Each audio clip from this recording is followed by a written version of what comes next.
Di tempat duduk, siap, doa, mulai.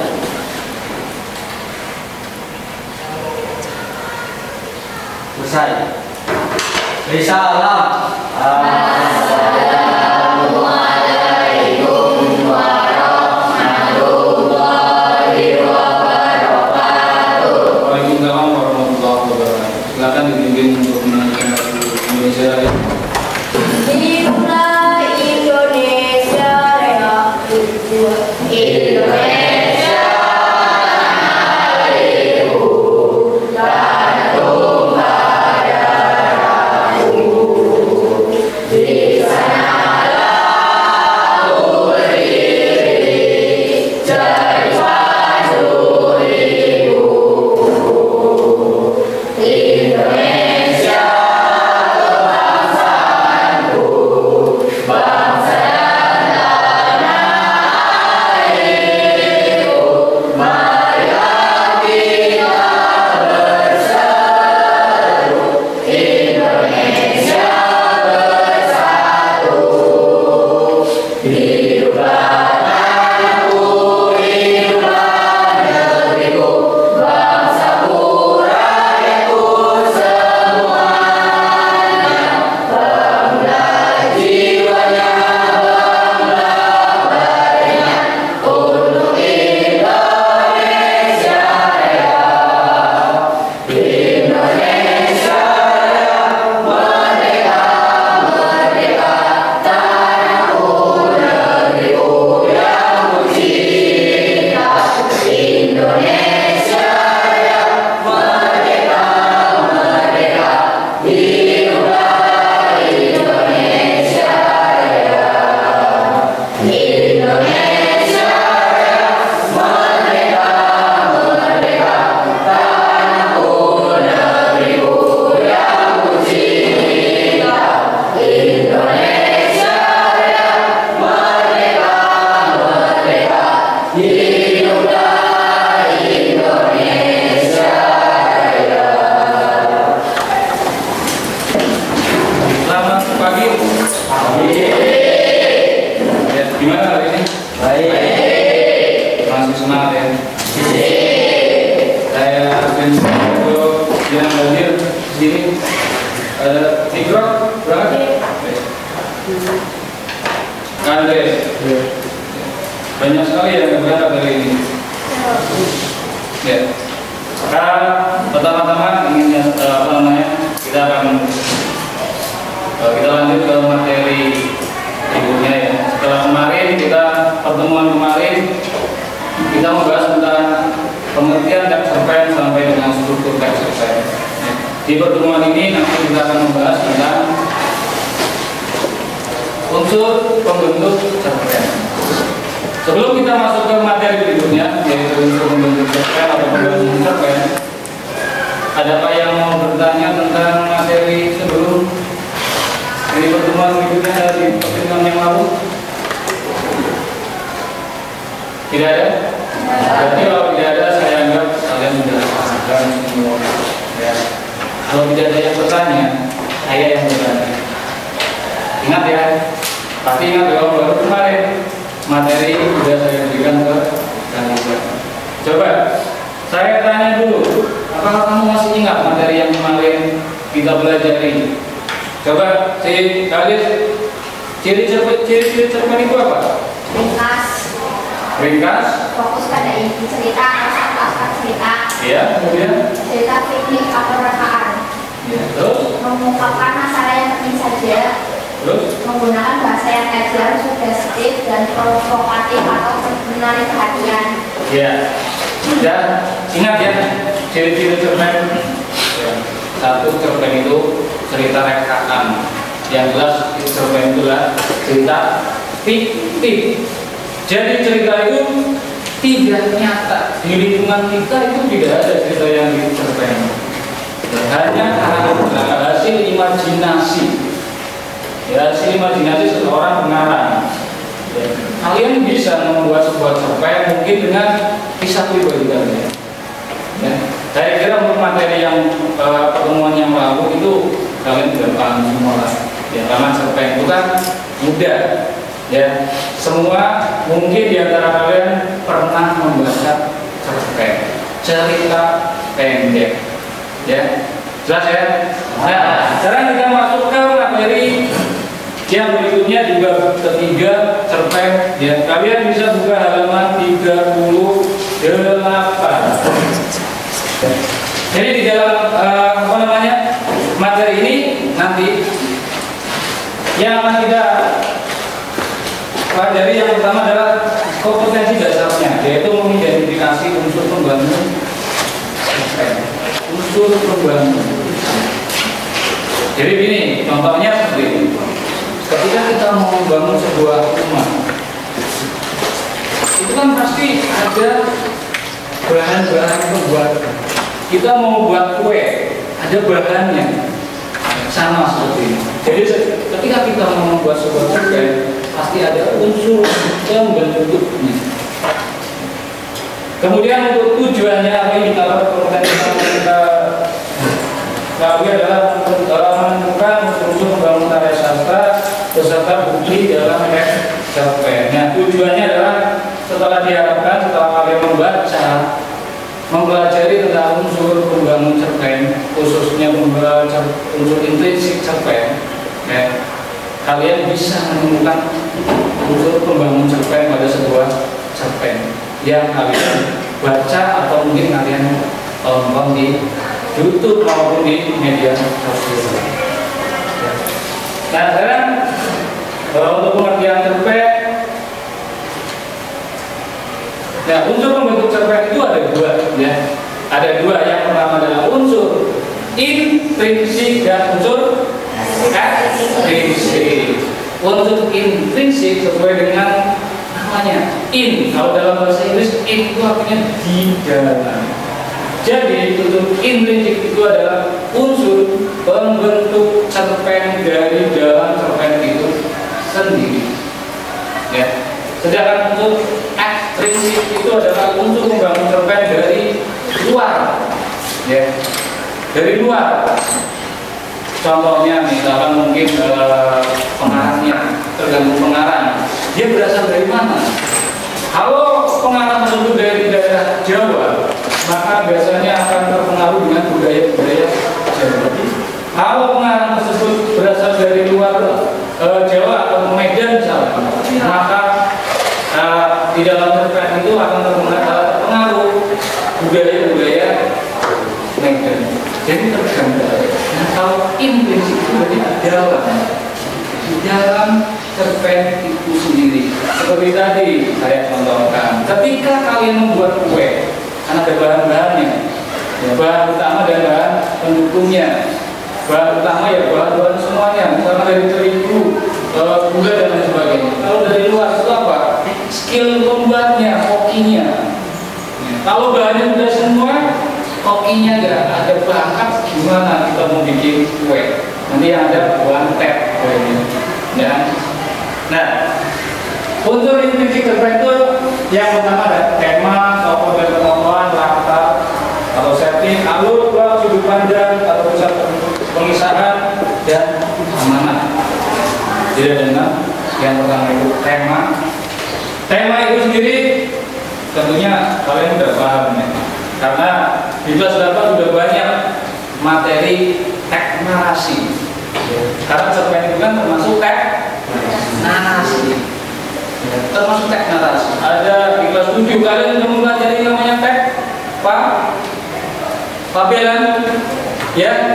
Teks fabel yang cerita seperti cerpen, tapi tokohnya itu hewan, ya, tokohnya hewan, ini kan? Ya, hewan, tapi dia mempunyai sifat perilaku seperti manusia. Kemudian ada teks drama di kelas 8. Itu tema itu sendiri artinya adalah dasar cerita atau gagasan utama. Sama halnya seperti ini. Ketika kita mau memulai perbincangan dengan teman kalian, ya, pastikan kalian harus menentukan tema pembicaranya dulu, kan? Ya. Kalau tidak ada tema nanti ngobrolnya kalau ngidul, Bu. Cici ngomong apa ya, yang satu ngomong apa, yang satu ngomong apa. Harus ada temanya. Itu adalah tema. Jadi gagasan utamanya itu tema. Kemudian contoh misalkan di tema itu ada cinta dan persahabatan. Nah, ini yang kalian suka. Temanya cinta, ya, cinta. Kemudian ada kehidupan sehari-hari, kematian dan kesedihan, kemudian perjuangan hidup dan keberanian. Kemudian yang kedua adalah tokoh, ya, tokoh. Pasti kalian sering nonton film, ya. Ada yang nggak punya TV di rumah? Ya. Ada? Pernah nonton film ya? Film apa yang kalian sering tonton? Indosiar. Jadi ketika kita akan bercerita, ketika kita mau membuat sebuah cerita, pasti harus ada yang dibicarakan. Ya. Itu namanya tokoh atau pelaku di dalam cerita. Pelakunya siapa di sini? Dan kalau di dalam cerpen itu biasanya antara pelaku itu antara 1 atau 2 orang saja. Tidak banyak, tidak lebih dari 3 biasanya. Ya. Nah, kemudian di tokoh itu ada tokoh utama, ya. Tokoh utama itu adalah tokoh yang menjadi cerita. Kemudian tokoh antagonis itu berlawanan dengan tokoh utama. Kemudian protagonis itu adalah tokoh penengah, ya, tokoh penengah. Kemudian berikutnya adalah untuk penokohan, ya, penokohan. Jadi seperti kita, manusia itu kan punya watak berbeda. Semua manusia itu wataknya, perilakunya tidak mungkin sama. Ya. Ada yang baik, ada yang jahat, ada yang sedang, ada yang dua-duanya baik dan jahat dan seterusnya. Jadi penokohan itu adalah watak dari sebuah tokoh dalam cerita. Antara kalian dengan kalian, ya, kalian dengan yang satu dengan yang satu yang lainnya, maka wataknya akan berbeda. Meskipun kalian kembar identik. Tahu yang kembar identik ya? Contohnya apa? Tipin P itu kembar identik, maksudnya sama-sama laki-laki dan kalau kembar tidak identik itu mungkin satu laki-laki, satu perempuan. Ya. Nah itu adalah watak identik pasti berbeda. Ya. Meskipun kembar mereka akan berbeda. Ya. Kemudian yang berikutnya adalah alur. Alur itu adalah rangkaian peristiwa atau kronologi. Ya, jadi kronologinya gimana? Kalian mungkin sering nonton berita ya. Ya.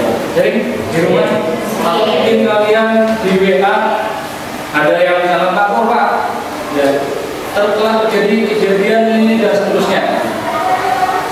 Nah, ini kronologis ini adalah urutan Pak. Ketika kita mau bercerita, ya, itu harus ada urutan waktunya supaya cerita kita itu runtuh, ya, runtuh, tidak acak. Dimulai dari awal ke akhir sampai selesai, atau mungkin kebalikannya. Ya, alur itu ada 3, yang pertama alur maju, alur mundur, dan alur campuran. Ya, jadi biasanya pada cerpen itu biasanya menggunakan alur maju. Kemudian yang berikutnya adalah tentang latar. Ya, latar itu adalah merujuk pada tempat kejadian, waktu dan suasana. Sama halnya ketika kalian membahas tentang teks berita, ya, ada 5W plus 1H. Ya. Nah, apa, siapa, kapan, di mana dan seterusnya. Sama. Jadi ketika kita membuat menentukan struktur linguistik cerpen itu juga ada latarnya. Gimana kejadian ceritanya, gimana? Waktunya kapan? Kemudian suasana dalam cerita itu bagaimana? Suasana. Kemudian yang berikutnya adalah sudut pandang atau point of view. Ya. Jadi cara penulis menceritakan suatu cerita. Jadi sudut pandang itu ada 2. Ya. Sudut pandang orang pertama dan orang ketiga. Kalau menggunakan sudut pandang orang pertama, itu biasanya menggunakan kata ganti orang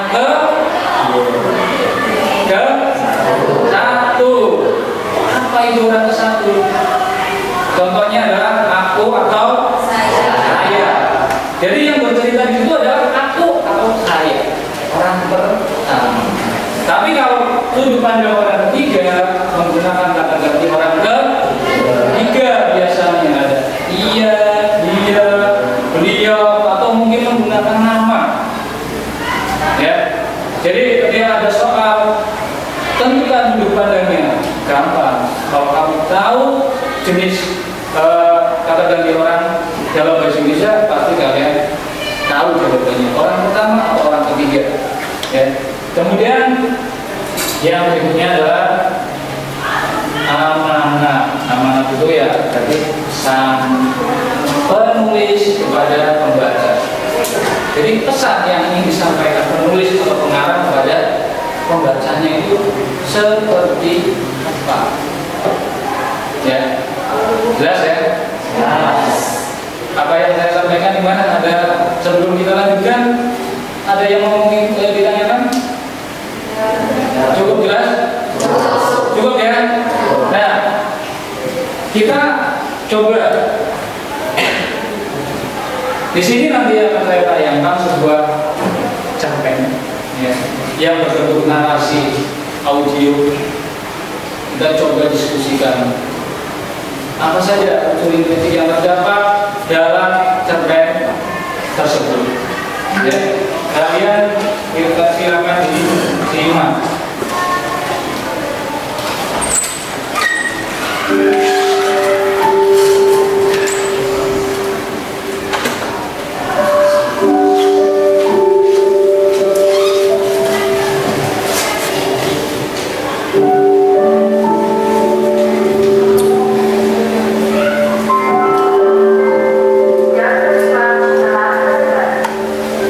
Seperti yang sudah seharusnya, pada hari bayiku saya manis.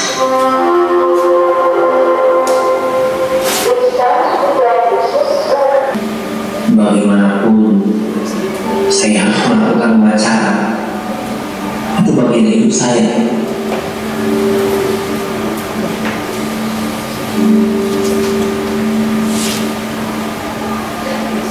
Tadi adalah sebuah cerpen dari karya Separdi Prodanu. Ya, udah lihat, udah menyimak ya. Itu adalah cerita seorang wartawan yang meninggal ke tabrak angkot ketika beliau itu mau menjenguk temannya di rumah sakit. Ya, itu ceritanya seperti itu. Jadi seorang wartawan kemudian dia mau membesuk temannya di rumah sakit, tapi dia yang bernasib sial tertabrak angkot kemudian meninggal. Nah, dari apa yang sudah kalian amati, kalian simak, kalian tonton, ya. Tadi yang seperti yang sudah saya jelaskan untuk tema dan khususnya kita coba cari. Nah, sekarang temanya itu apa? Coba tadi Temanya kehidupan di era yang beda. Jadi tema dari cerpen tersebut adalah kehidupan seorang wartawan yang tadi meninggal. Jadi dia hidup di alam barzah, seolah ketemu dengan malaikat untuk ditanya. Kemudian untuk apa namanya? Di situ tokohnya. Tokohnya di situ ada siapa? Ada? Ada saya, wartawan mendekat. Di situ tokohnya itu kan cuma satu. Ada dua. Saya di situ adalah sebagai wartawan, dan yang kedua adalah malaikatnya. Jadi ada saya dan malaikat. Kemudian latarnya, ada yang bisa menemukan latarnya tadi? Bapak, Ya, bebas. latar tempat di alam kematian atau barzah. Latar tempat itu di alam yang beda tadi. Ya, karena sudah meninggal. Kalau dalam agama kita kan dibuat apa namanya yang untuk bertanya jawab itu ya. Ya. Kemudian alurnya bagaimana? Alurnya gimana? Menggunakan alur maju. Alurnya maju karena dia menceritakan di awal mulai dari kejadian sampai dengan dia mencoba mewawancarai seorang kakek tua. Ya. Jadi saya kira untuk apa namanya untuk itu sederhana. Ya. Ada yang perlu kalian tanyakan sebelum kita latihan juga. Ada? Jelas ya? Ya. Untuk biar tidak tegang, ya kamu dari tadi tampak tegang, ya tampak tegang. Coba kalian berdiri sejenak. Ingat konsentrasi. Ya. Putar, stop. Putar, stop. Putar, stop. Putar, pegang jidat.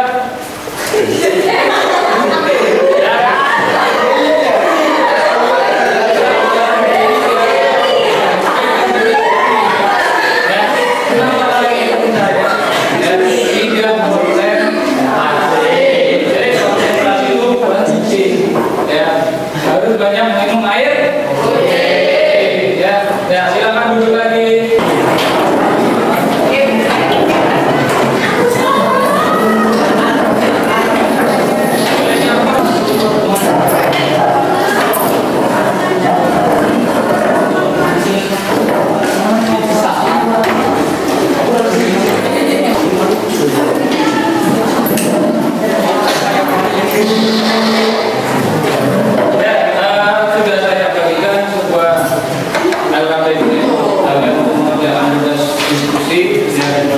Nah, sebelum kalian mengerjakan, kalian simak dulu video yang satu ini.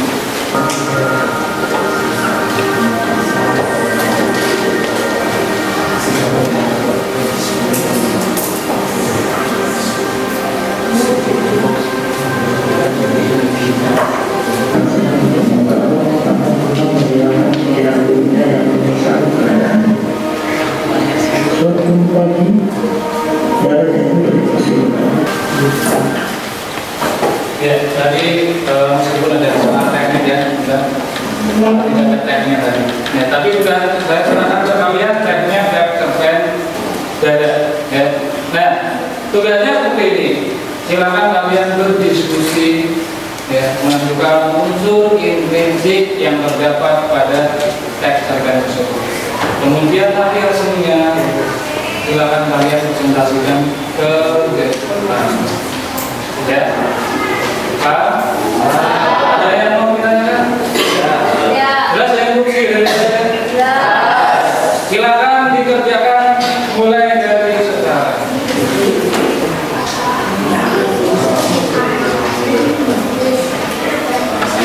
Ya, tulis jawabannya di titik-titik itu. Ya. Temanya maksudnya kalau yang di kolom itu berarti kolomnya ya.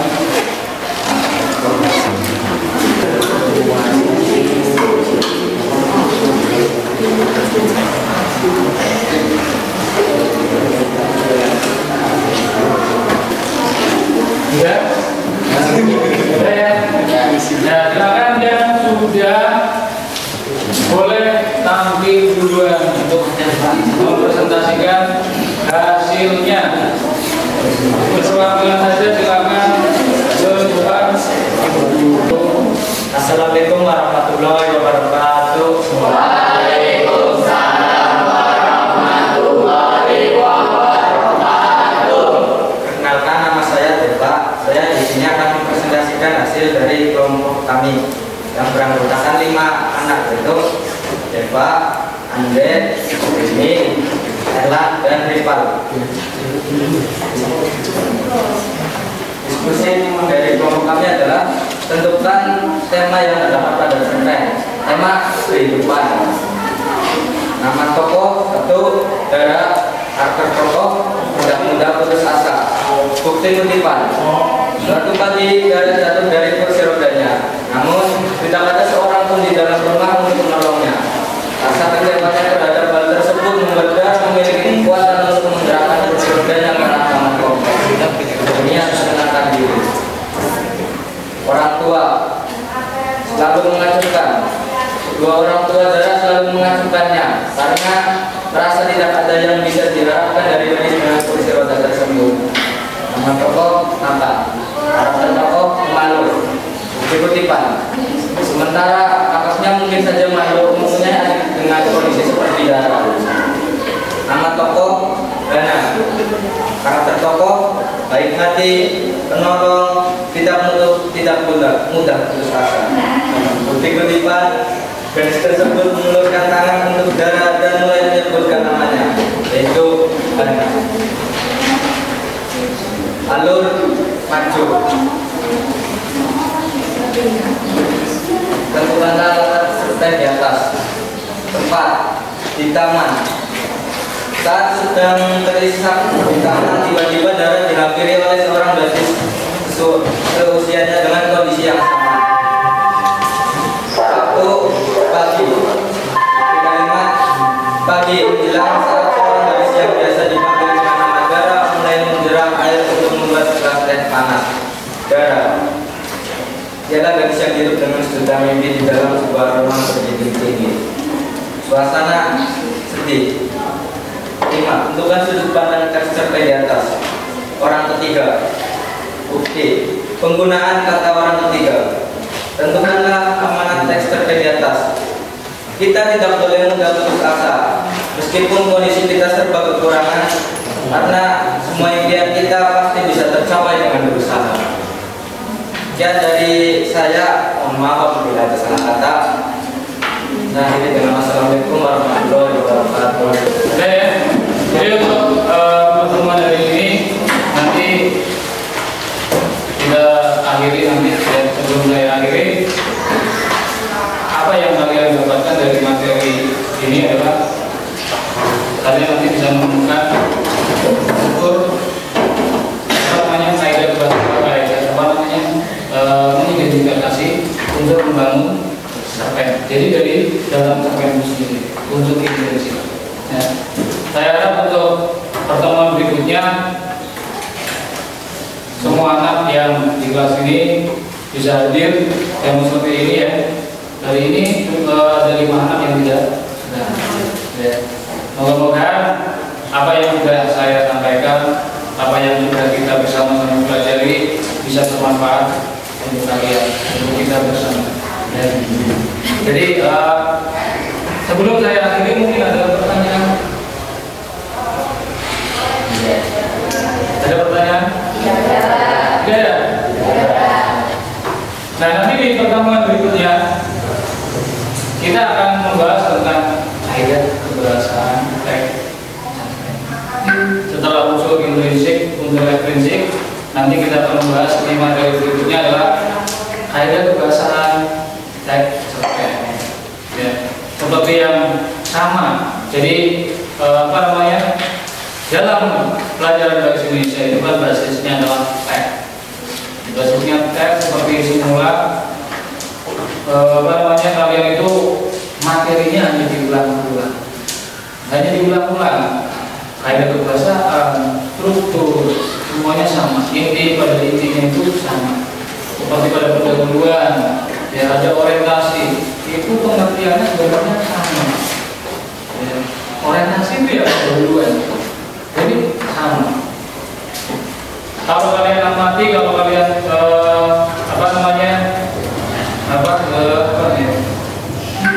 kalian sebenarnya bisa, ya. Kita semua itu harus tetap semangat untuk belajar. Saya kira untuk pertemuan ini selesai ya. Kalau tidak ada pertanyaan, saya akhiri. Assalamualaikum warahmatullahi wabarakatuh.